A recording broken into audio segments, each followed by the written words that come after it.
তো আমার মেকআপের কিছু ক্লোজ ক্লিপ নিতে যে আমার হুট করে চোখে পড়লো আমার এখানে দুইটা খামচির দাগ আছে, দুইটা না, এখানে দুইটা, এখানে একটা, তিনটা মোট খামচির দাগ আছে।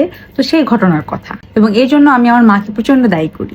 যদিও আম্মুর জন্য হয়নি, মানে অনেক অনেক অনেক ছোট থাকতে তো পাড়া প্রতিবেশীর কোনো একটা ছেলের সাথে হয়তো আমার মারামারি লেগেছে, মানে আমি ঘুষি মেরেছি, হয়তো নাক দিয়ে একটু রক্তও বের হয়েছে।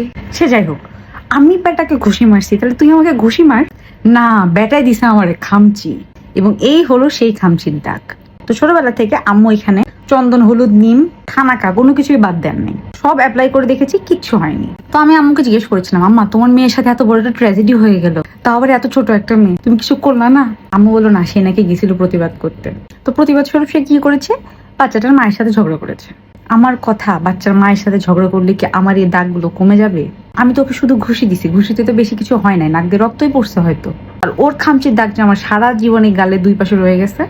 মানলাম ঝগড়া করছে, অ্যাটলিস্ট আমাকে তো বলতে পারতো যে তুমি একদিন যাই ওর মুখে খামচি দিয়ে আসো, তাহলে অ্যাটলিস্ট বরাবরই একটা ব্যাপার হইতো। আমি বুঝি না কিভাবে আম্মু দেখলো তার ছোট মেয়েকে এত বড় বড় খামচি মারছে, সে ঝগড়া ছাড়া আর কিছুই করবে না?